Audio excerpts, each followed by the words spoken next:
Hi, my name is Peter Zalewski. I'm the founder of CondoVultures.com. I have the pleasure of sitting down here today with the foremost expert on the condominium market, probably the residential market in all of the state of Florida, and increasingly on what's going on with trends throughout the United States. I'm sitting here with Jack McCabe. Jack is the president and founder and chairman, and you name it, with McCabe Research and Consulting. It's based out of the Boca Raton area here in South Florida. It's an area called Deerfield Beach. Jack, first, welcome to CondoVultures.com. I'm glad you can make some time. We really feel privileged to have you stopping by. It's a big honor for us.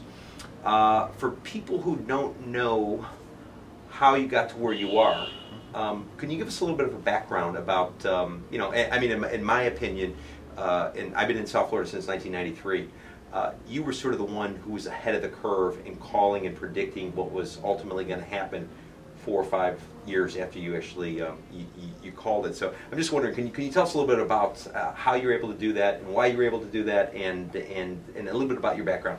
Sure. Well, thanks for having me here first, Peter. I appreciate it.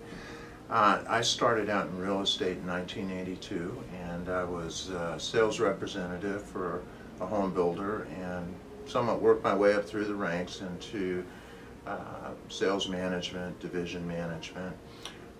I then got into negotiating mergers and acquisitions of large real estate brokerages before I became a consultant, a real estate consultant. In 2002, I opened my own business, McCabe Research and Consulting.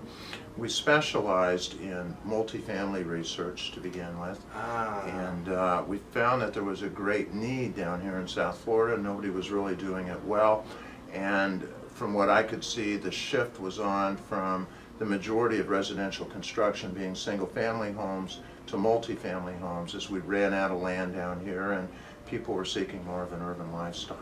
So I started out working for a firm called the Myers Group, a large national research and consulting firm, and then opened my own firm in 2002. Oh, interesting. No, so walk us through it. Your original consulting firm, my understanding, or at least my recollection, is that what you would do is you would basically identify all of the multi-housing projects that were located throughout the state of Florida? Correct. Yeah, we started out doing initially apartment reports on all the major complexes that were 100 units or more in market rate in nature, and tracking over 100 fields of data on each one of those projects, as well as putting out macroeconomic reports as well.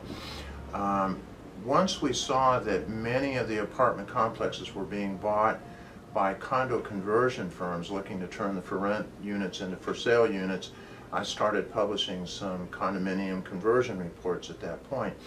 I then got a lot of requests from developers as the new condominium boom really started in the marketplace, really about 2003, to do market feasibility studies on these new projects.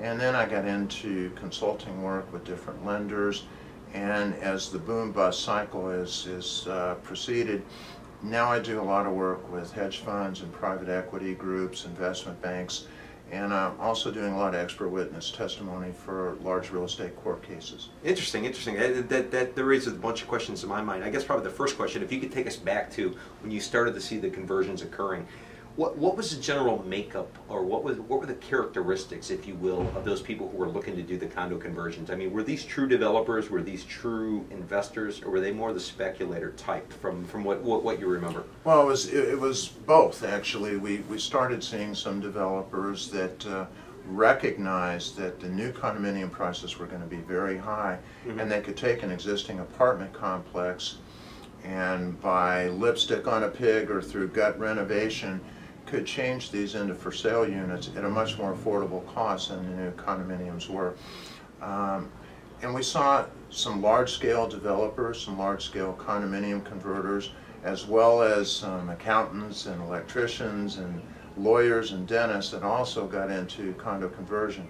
Same thing actually happened in new condominium development as well. A lot of larger firms like the Related Group and WCI and others started building a tremendous amount of new luxury style condominium towers. But then we also had what I call some second and third tier developers with very little high-rise experience that also got into the condo game.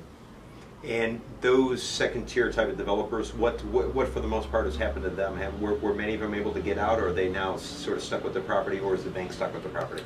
The ones that built early in the cycle and had projects that were finished by the end of 2005, mid-2006, did very well. And if they got out then they reaped the rewards of the boom. Unfortunately, many, once they had a success with 1 or 2 projects, Yes. thought they could have successes with 4, with 5, or with 8.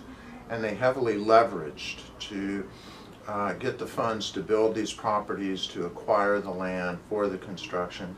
We also had an incredible amount of construction at one time period. I think at one point we had 56 cranes in the sky just in the city of Miami alone. I remember those days.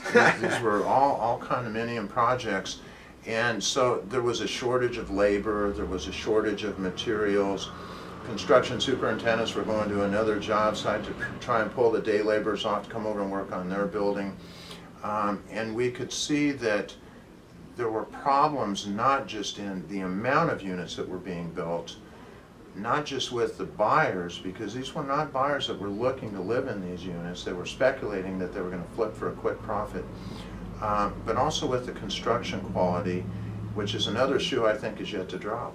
I would agree. I would definitely agree with you. And now what about the more traditional developers who decided and who decided to go from maybe they were used to building low-rise or horizontal, and they decided to go vertical? And you know, the company that comes to mind, at least in my mind, is Lennar. I remember when Lennar Home Builders, it's a large home builder based out of the Miami area. I remember when they decided to build their first vertical project right on the water in a place called North Bay Village down here in the Miami-Dade County area. I mean, how did many of them fend, or how did they do fare, I should say, you know, lo and behold, after the fact, looking back at it?